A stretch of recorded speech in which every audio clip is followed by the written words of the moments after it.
इस कहानी के सभी पात्र और घटनाएं काल्पनिक हैं, जिसका किसी भी व्यक्ति या घटना से कोई संबंध नहीं है।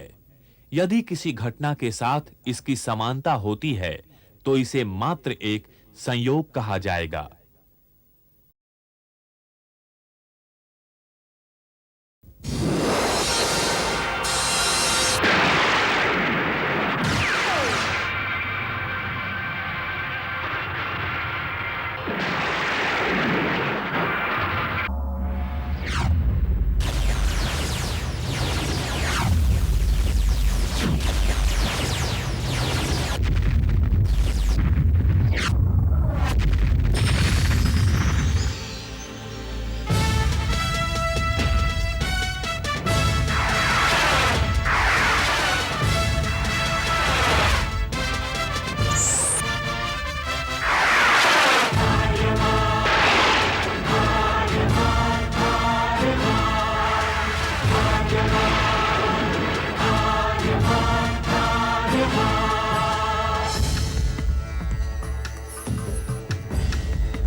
दिगंत और अनंत तक गूंजायमान है। ब्रह्मनाद है विधि का वो अटल विधान है। धर्म की अधर्म पर विजय का वो प्रमाण है। जायमान है वो अटल विधान है। विजय का वो प्रमाण है। ब्रह्मांड का महान योद्धा आर्यमान है।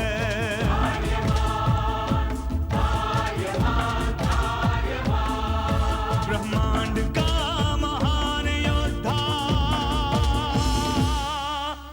वो आर्यमान है। आर्यमान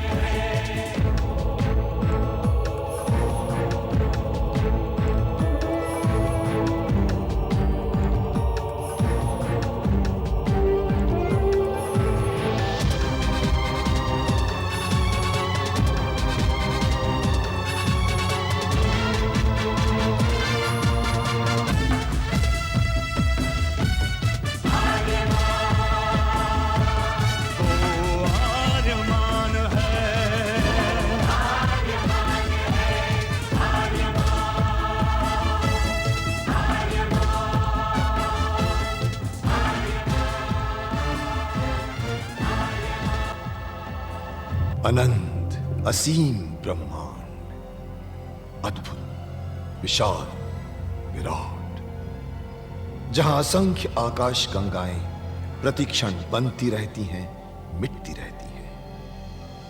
हर आकाश गंगा में होते हैं अनगिनत तारे, अनेकों सूरज, और सूरज के साथ होता है अपना सौर मंडल, जिसमें रहते हैं अनेकों ग्रह। न जाने कितने सूरज चमके और बुझ गए, न जाने कितने तारे चमके और खो गए, न जाने कितने ग्रह, कितनी पृथ्वियां, कितनी सभ्यताएं बनी, बढ़ी और खो गई समय की इस अनंत धारा में।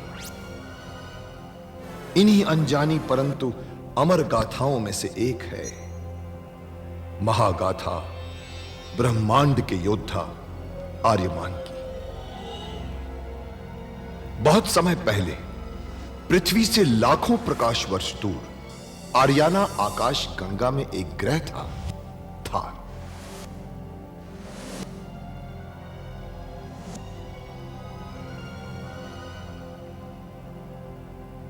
थार एक रेगिस्तान था, पानी की बूंद नहीं थी, फिर भी पूरे ब्रह्मांड के लिए मूल्यवान था थार, क्योंकि थार में थी ऐसी खाने जहां से दुर्लभ जीवनदायी पदार्थ निकलता था, जिसे थारस कहते थे। यह किसी भी ग्रह की जहरीली से जहरीली हवा को भी रासायनिक प्रक्रिया से प्राणवायु बना देता था, जीने के लायक बना देता था। कहावत थी, थारस जिसके वश में, पूरी आकाश गंगा उसके वश में। आर्याना आकाश गंगा की संरक्षक संस्था ओमियान के नियमों के अनुसार थारस को कोई भी व्यक्ति अपने वश में नहीं कर सकता था। यहां तक कि थार ग्रह का राजा जारांत भी नहीं। राजा होते हुए भी जारांत अपना राज्य गणतंत्र प्रणाली से चलाता था। खानों से निकलने वाले थारस का 25% भाग ही थार ग्रह के हिस्से में आता था। बाकी का हिस्सा ओसेक अंतरिक्ष संगठन में चला जाता था। ओसेक आरियाना आकाश गंगा के व्यापारियों का संगठन था और जिसका संचालन अंतरिक्ष में बनाए गए एक कृत्रिम ग्रह ओसेक से होता था। मगर ओसेक संगठन में कई व्यापारी ऐसे भी थे जो अति महत्वाकांक्षी थे, जो पूरे ब्रह्मांड में अपना आधिपत्य स्थापित करना चाहते थे। परंतु जब तक ओमियान था तब तक कोई कुछ नहीं कर सकता था। ओमियान अंतरिक्ष के लोगों की संरक्षक संस्था थी जो अंतरिक्ष के निवासियों के हितों का पूरा ध्यान रखती थी और अपनी शांति सेना के द्वारा संपूर्ण ब्रह्मांड में शांति और व्यवस्था बनाए रखती थी। इसी ओमियान संस्था का अध्यक्ष था महान होशिंग। होशिंग जिस ग्रह पर रहता था उस ग्रह का नाम था कुरुक्षेत्र, जहां आज छिड़ी हुई है एक महाजंग। नमस्कार दोस्तों, सबसे पहले तो मैं अपनी तरफ से और भीष्म इंटरनेशनल की यूनिट के हर मेंबर की तरफ से आप लोगों का तहे दिल से शुक्रिया अदा करना चाहूंगा। आपने हमारी दूसरी सीरियल आर्यमान ब्रह्मांड का योद्धा को भी उतना ही प्यार और स्नेह दिया जितना कि आपने हमारी पहली सीरियल शक्तिमान को दिया था। दोस्तों, आर्यमान पृथ्वी की कहानी नहीं है। पृथ्वी तो उसमें है ही नहीं। यह पृथ्वी से लाखों प्रकाश वर्ष दूर अंतरिक्ष में स्थित ग्रहों की कहानी है।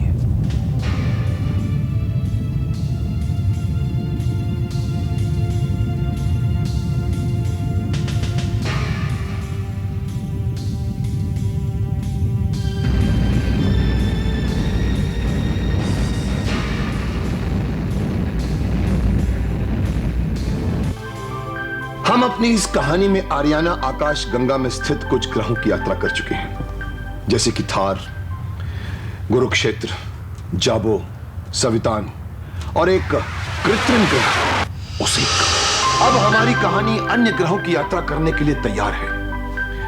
परंतु इस यात्रा को शुरू करने से पहले हम अपने दर्शकों के साथ इन पिछले 13 हफ्तों की कहानी को संक्षिप्त में दोहराना चाहेंगे, ताकि अगर हमारे कुछ दर्शक कई एक कड़ी मिस कर चुके हों या कोई नए दर्शक हमारे साथ इस यात्रा में जुड़े हों, उन सबको आर्यमान ब्रह्मांड की योद्धा की कहानी का सूत्र समझ आ सके और इस अद्भुत और दिलचस्प रोमांचक यात्रा के पहले उन्हें आर्यमान की कहानी ठीक से समझ आ सके। ब्रह्मांड में अनेकों आकाश गंगाएं हैं। इनमें से एक है आरियाना आकाश गंगा, जहां से हमारी कहानी शुरू होती है। इस आकाश गंगा में सैकड़ों ग्रह हैं। इन सभी ग्रहों के बीच में आपसी व्यावहारिक और व्यापारिक संबंध है। ये ग्रह अत्यधिक उन्नत और विकसित है। इनकी यातायात व्यवस्था इतनी अधिक विकसित है कि इनके यान पलक झपकते ही कहां से कहां पहुंच जाते हैं। इन ग्रहों के निवासी अलग अलग रंग रूपों के हैं, अलग अलग सभ्यताओं, अलग अलग संस्कृतियों को मानने वाले हैं। फिर भी इनके बीच आपसी सौहार्द है, आपसी मेल मिलाप है। यहां का विज्ञान अपनी चरम सीमा पर पहुंच चुका है। इन्होंने मशीनी मानव यानी रोबो को भी इतना अधिक विकसित कर लिया है कि उनसे वो किसी भी तरह का काम करवा सकते हैं।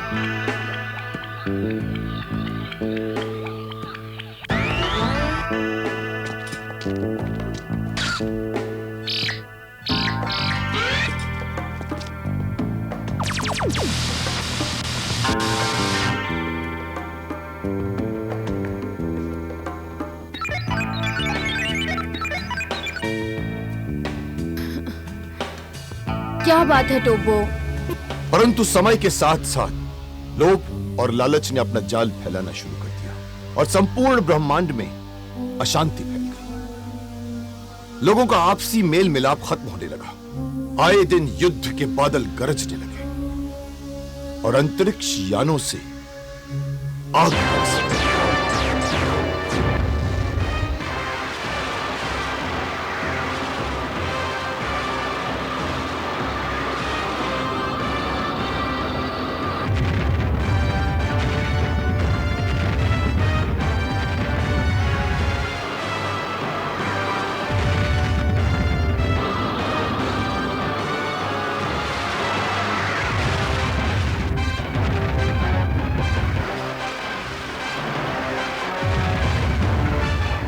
लोगों के दिलों में दहशत फैल गई, जान माल की हानि होने लगी, उनकी संपन्नता अभिशाप बन गई। ऐसे में ब्रह्मांड के कुछ प्रबुद्ध निवासियों ने अपनी और पूरे ब्रह्मांड की रक्षा करने के लिए एक महासंघ की स्थापना की, जिसका नाम रखा गया ओमियान महासंघ।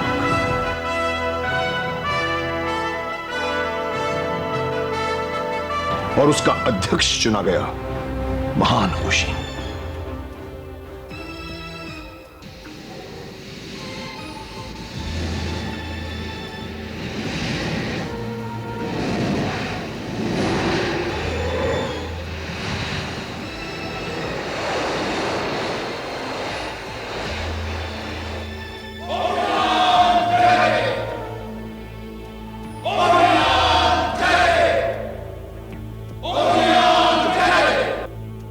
ओमियान जय थे। होशिन शस्त्र तथा शास्त्रों का ज्ञाता था, महान ज्योतिष था, प्रकांड पंडित था। पूरे ब्रह्मांड भर में उसका मान और सम्मान था। उसने अपने पूरी कौशल के साथ ब्रह्मांड के सभी ग्रहों की सुरक्षा और शांति की स्थापना के हर संभव प्रयास किए, परंतु असंतोष तो असंतोष होता है। वो कहीं ना कहीं किसी न किसी कोने में धीरे धीरे सुलगता रहता है, और एक दिन मौका पाते ही वो आग की तरफ भड़क उठता है। और ब्रह्मांड में इस बार असंतोष की फैली आग का कारण था नारक।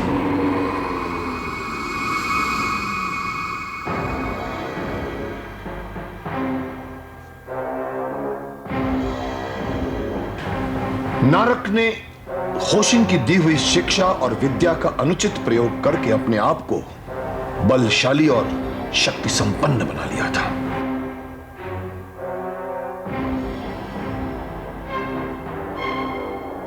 नारक अत्यधिक क्रूर और महत्वाकांक्षी था। वो संपूर्ण ब्रह्मांड में अपना आधिपत्य स्थापित करना चाहता था, और इसके लिए उसने एक कृत्रिम ग्रह बनाया, उसे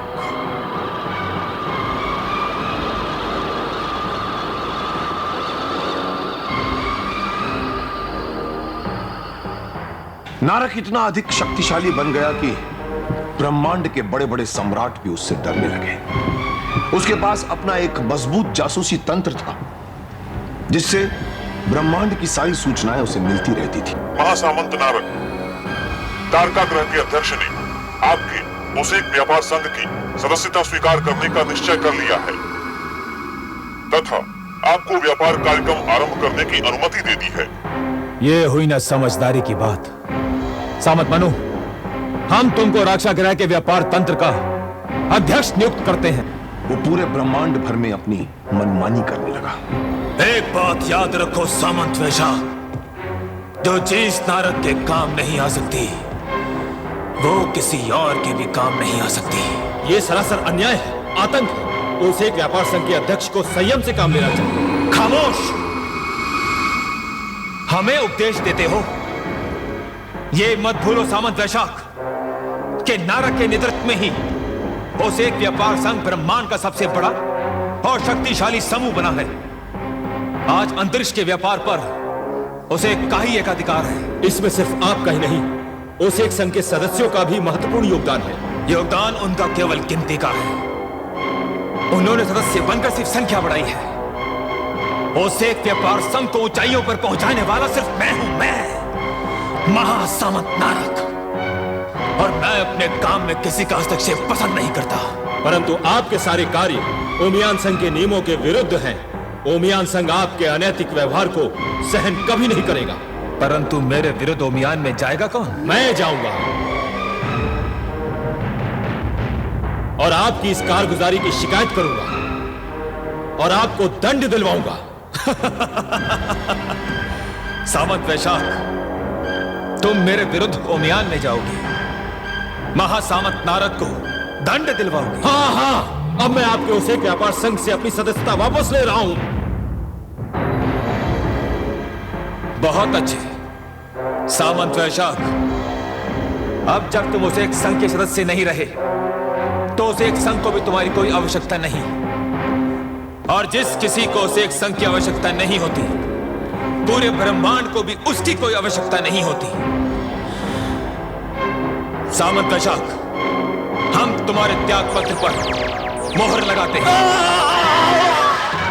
कभी कभी तो गुस्से में आकर वो पूरा ग्रह उड़ा देता था। अपने अहंकार के मद में चूर होकर उसने जाबो के राजा शोण की पुत्री रासा को पाने के लिए जाबो ग्रह पर हमला कर दिया और इस बात की सूचना होशिन ने ओमियान में दी। हमें विश्वस्त सूत्रों से पता चला है कि नारक राजा शोण पे आक्रमण करने के लिए जाबो ग्रह जा रहा है। हमने अपने उपग्रह के उपकरणों से उसे एक संघ से निकलते हुए देखा है।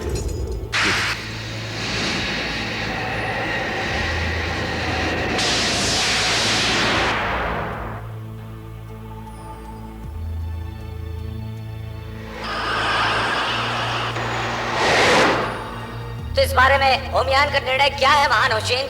हमारा ओमियान संघ किसी भी समस्या का निर्णय लेकर चेतावनी दे सकता है,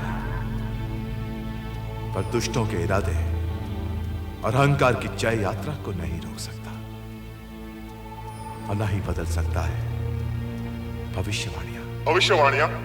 क्या भविष्यवाणी हो सकती है महारोषे? भविष्यवाणी यह कहती है कि महासामंत नारक जिस रासा से विवाह करना चाहता है उसी रासा का पुत्र उसका संहारक होगा, उसकी मृत्यु का कारण बनेगा। भविष्यवाणी यह भी कहती है कि रासा का यह पुत्र थार का मुक्तिदाता होगा और जिस क्षण वो जन्म लेगा उस क्षण थार में हजारों वर्षों के बाद बरसात होगी। इधर नारक के आक्रमण की खबर जाबो ग्रह के राजा शोण को मिलती है और वो भड़क उठता है, मगर उसकी पुत्री रासा उससे कहती है, पिताजी, नारक केवल मुझे पाने के लिए जाबो पर आक्रमण कर रहा है। मैं अपने जीते जी जाबो का विनाश नहीं होने दूंगी। मैं नारक के शादी के प्रस्ताव को स्वीकार कर लूंगी। नहीं बेटी, मैं तुझसे इतना बड़ा बलिदान नहीं ले सकता। मैं जानता हूं तू भी नारक से घृणा करती है। तू ही क्या, ब्रह्मांड के सारे शांतिप्रिय लोग नारक की महत्वाकांक्षाओं से घृणा करते हैं। मैं अपने जीते जी तुझे उसके हवाले नहीं कर सकता। नारक के आक्रमण का उत्तर दिया जाएगा।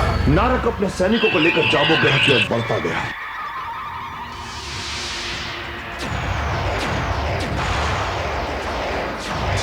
और उधर जाबो ग्रह के सैनिक भी अपने अंतरिक्ष यानों को लेकर नारक का मुकाबला करने के लिए बाहर निकल आए और फिर आकाश में शुरू हुआ एक भीषण युद्ध।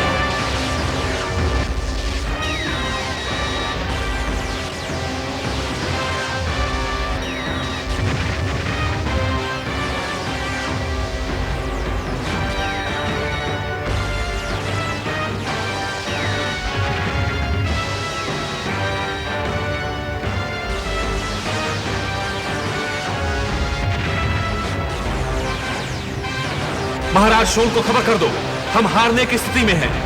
नारक से हारने के बाद राजा शोण मजबूर हो गया, मगर उसकी पुत्री रासा कोई साधारण महिला नहीं थी। वो महिलाओं के आश्रम सवितान की कुशल शिष्या रह चुकी थी। सवितान महिलाओं का एक ऐसा आश्रम था जहां महिलाओं को हर तरह की सांसारिक और दैवीय शक्तियां प्रदान की जाती थी, उन्हें शक्तिशाली बनाया जाता था और अपनी रक्षा के लिए रूप बदलने तक की कला भी सिखाई जाती थी।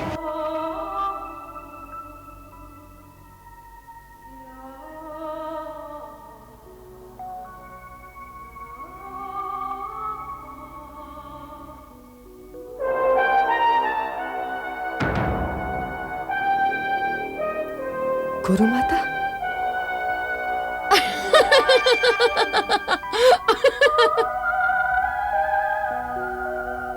माया की बच्ची मुझे भी धोखा दे गई। तो ऐसी थी शोण राजा की पुत्री रासा। जब नारक जाबो महल में रासा को पकड़ने के लिए आगे बढ़ा तो रासा ने अपने 7 रूप प्रकट किए और नारक अपने सामने 7 रासाओं को देखकर परेशान, चकित और अचंभित रह गया। उसी समय नारद ने राजा शोण को मारने की धमकी दी। अगर असली रासा स्वयं अपने आप को मेरे हवाले नहीं करती तो मैं सबका वध कर दूंगा, और सबसे पहले शोण का।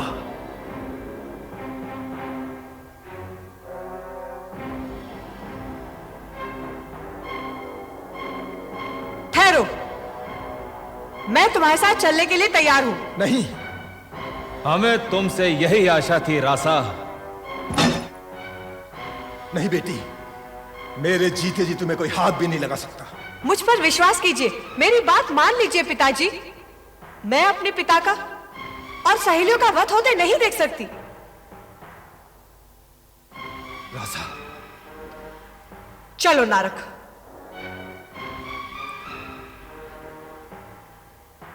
रासा,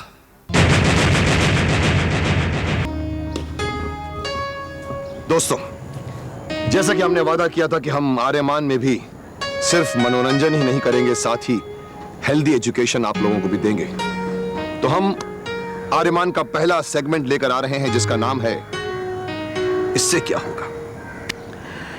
यह कंसेप्ट लोगों और खास तौर पर बच्चों की जिज्ञासा पर निर्भर करता है।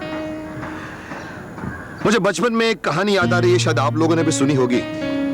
एक दादाजी बैठे हैं और अचानक दरवाजे पे किसी ने नॉक की और बच्चा जाके दरवाजा खोलता है। दादाजी पूछते हैं कौन आया है, तो वो कहता है कि पड़ोसी का लड़का आया है। दादाजी फिर पूछते हैं कौन आया है, लड़का कहता है पड़ोसी का लड़का आया है। दादाजी फिर पूछते हैं कौन आया है, लड़का कहता है पड़ोसी का लड़का आया है। दादाजी फिर लड़का नाराज होकर कहता है 4 बार कह चुका हूं आपको, लड़का आया लड़का आया, आप पूछते जा रहे हैं कौन आया कौन आया कौन आया। दादाजी कहते हैं देखो बेटे, जब तुम छोटे से थे तो खिड़की पर एक कौवा आया था, तुमने पूछा दादाजी ये कौन है, मैंने कहा था कौवा है। तुमने पूछा कौन है, मैंने कहा कौवा है। तुमने फिर पूछा कौन है, मैंने कहा कौवा है। तुमने 12 बार मुझसे पूछा, मैंने 12 बार तुम्हें जवाब दिया। अब सिर्फ 3 बार या 4 बार में ही तुम थक गए। तो दोस्तों, यह होती है जिज्ञासा जो खास तौर पर बच्चों में होती है। हमारा मानना यह है कि बच्चों की जिज्ञासा को कभी मत रोकिए। वो जितने सवाल करें, उन सभी सवालों का आप लोग सही जवाब उनको देते रहें तो उनका ज्ञान बढ़ेगा। तो लीजिए, पेश है आर्यमान का पहला एजुकेशनल सेक्शन, इससे क्या होगा।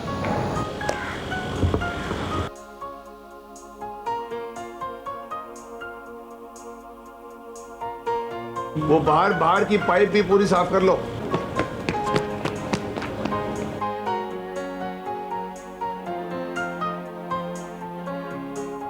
ये लोग क्या कर रहे हैं? ये लोग ओवरहेड टैंक की सफाई कर रहे हैं। उससे क्या होगा? इससे हमें पीने और नहाने के लिए साफ और अच्छा पानी। और उससे क्या होगा? उससे तुम्हारे कपड़े जो है ना वो साफ पानी से धुलेंगे। तुम अच्छा पानी पियोगे तो बीमारियों से बचोगे, और अगर तुम्हारे नहाने का पानी गंदा हुआ तो तुम भी गंदे हो जाओगे। उससे क्या होगा? गंदे पानी में नहाने से फोड़ियां फुंसियां हो जाती हैं, तुम गंदे हो जाओगे, तुम्हारे साथ कोई खेलेगा नहीं, लोग तुमसे दूर दूर भागेंगे। इसीलिए पीने, नहाने और धुलाई करने का पानी हमेशा साफ होना चाहिए। अब तुम बताओ कि इससे क्या होगा। इससे मैं साफ और तंदुरुस्त बनूंगा, और मेरी क्लास की लड़कियां मुझसे दूर नहीं भागेगी। समझ गए तुम, और आप लोग भी समझ गए होंगे कि इससे क्या होगा। ग्रह नक्षत्र सूर्य चंद्र जिसके नेत्र कान है, ब्रह्मांड का महान योद्धा